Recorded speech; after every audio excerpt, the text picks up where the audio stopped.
Guys, nandito na naman ako at nakikita nyo yung sa taas na yan, ano?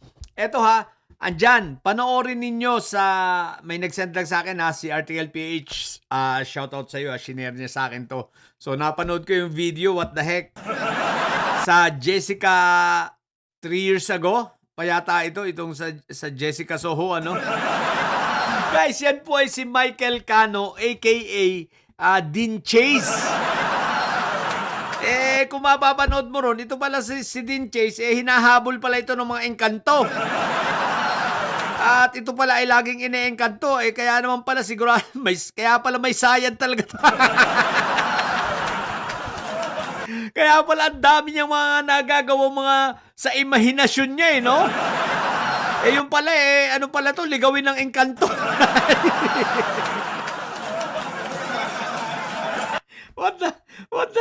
What the heck? Ano tawag dyan? Ano yan?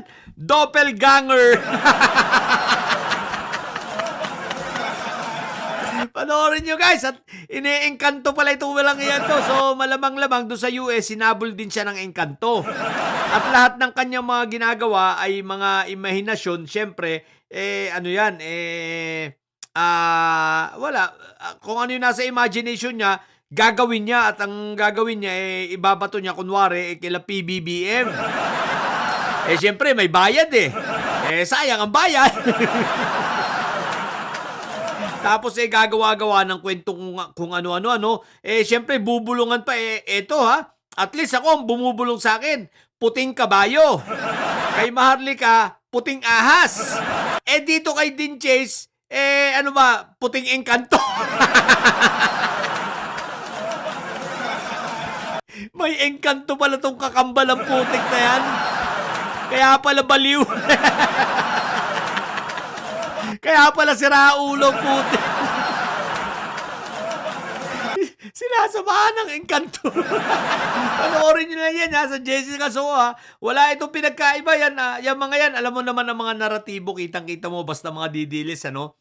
Kita mo ang style nila, ang paninira. Nakita nyo ba pati ang pagsasalita? Tingnan nyo ito si Lauren Badoy. Kung magsalita, napakabastos, no? May video akong napanood, baka pinagsasabi nito. ito nga, panoorin natin. Hoy, Bongbong Marcos, ikaw ba tong tsumutsupa dito sa male prostitute na to? At ikaw ba itong humihit-hit dyan, kayong mag-asawa? So this administration, sobrang kababuyan sa Pilipinas, no? O yan, kita nyo? O diba? Sobrang balahura ng bunganga. Alam mo kung bakit ganyan magsalita yan si Lauren Badoy? Kasi lahat ng sinasabi niya, gawain niya. Sanay na sanay yan lahat ng mga pinagsasabi niya yan. Sanay yan dyan. Gawain talaga ni Lauren Badoy yan. Kita mo naman ang itsura. Itsura pa lang, hindi mo na pagkakatiwalaan. Itsura pa lang ni Lauren Badoy, di ba? Talagang alam na alam mo. Masasabi mo na agad na positive to. Yung mga kabastusan ni Lauren, pinagagagawa niya yan. Hindi ko nga alam kung paano to naging doktor. Doktor ba talaga to? Kawawa naman yung mga anak nito, no? Ang bunganga, no? Siguro yung mga anak nito, balahura din. Nakakagaya niya, no? Anyway, okay lang naman yan. Ganyan naman talaga. Sayang ang bayad. Tsaka, syempre, mukhang nakatikib kay Pentaboy. Ibang klase talaga si Pentaboy pag napadikit kay Pentaboy, no? Talaga, kita mo si Amy, nung mapadikit kay Pentaboy, talagang kapit na kapit malamang, pati ito si, pati ito si, malamang ito. Malamang ito, nakatikim ito kay Pentaboy, kaya, di ba? Ibang klase, no? Kaya, ewan ko ba? Itong mga didilis na to, no? Puro may sayad ang putik. Puro baliw ito. Ito si Dean Chase. Ito, sinasapian ng engkanto. May kasama ito. May stalker na engkanto. Sa Amerika, malamang-lamang, kasama nito yung engkanto. Yun ang kausap nito. Kaya yun ang bumubulong sa kanya. Bulong ng puting engkanto. Pero yung puting engkanto yun, walang hiya yun, buti yung puting kabayo ko, sungay lang ang mahaba, tsaka antay nga. Ito, Hindi ito yung puting engkanto, itim na engkanto ito. Malamang-lamang ang ano nito, itim na engkanto. Itong si Michael Cano nito. Putay. Natawa naman ako nung panoorin ko, putik. Tingnan, kayo na lang ang mag-research yan, hanapin ninyo. Pare-pareho mga baliwang hinayupang na yan. No? Si Loren Bato, isang syunga-syunga. Isang syunga-syunga rin, no? Wala na. Talagang may mga sayad na basta mga didilis. Tsaka ang mga vlogger ng didilis, ang papangit ang puto. Hindi nyo ba napansin, no? Papangit na itsura, no? Hindi mo maintindihan kung mga itsurang tao ba ito. Hindi, yung malapit-lapit, talaga engkanto. Ito si Dinches, engkanto talaga. Talagang ine-engkanto ito. Malamang binasbasan ito ni dinasalan ito ni, sino yung maigsi ang baba? Ano pangalan ito? Itong walang baba na nang-eengkanto. Ewan ko, anong pangalan ito? Yun nandyan. Nakalimutan ko anong pangalan. Yung nakikipag-usap sa mga engkanto, syempre, dinasalan ito. So, yung dasal nito, mukhang naka-apekto sa utak ni Din Chase. Ibang klase yung mga didilis.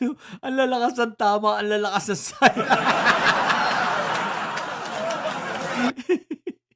Kahit sa daanin, di ba, sa personal na buhay, sa politika. Ganun talaga, pag ang pinuno may sayad, ang mga taga-sunod may sayad.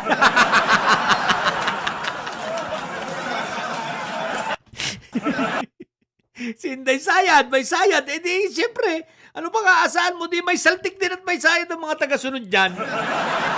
Di ba ka? Kaya klarong-klaro yan. Eto. May naniniwala ba rito sa Din Chase na ito? Ewan ko ba? Ngayon ko lang ito pinansin, guys, itong Din Chase na ito. Hindi ko talaga ito pinagpapansin kasi basura eh. Basurang basura. How I wish, amunin ako nito ng debate one-on-one. No, how I wish. Kasi, basurang-basura po. Ang itsura yung pala naiengkanto ang hinayupan.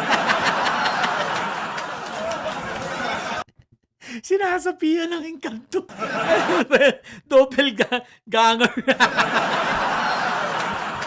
Ang lakas ng tama, ang lakas ng imahinasyon. Ito talaga, legit na malakas ng tama. No, ang lakas ng imahinasyon. Ano kaya tinitira nito? Tapos yung gawain niya, binibintang sa Pangulo. Yun naman pala, siya pala ang malakas mag-trip. Engkanto.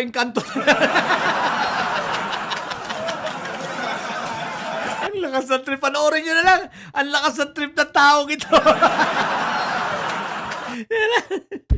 Sa mga bubundidilis at may saya dyan, ha? Ang tatay nyo ay karton. At model ng boys yan, manatili kayo mga bubund may sayad. Sapagkat ang may sayad ay laging high blood. Bye!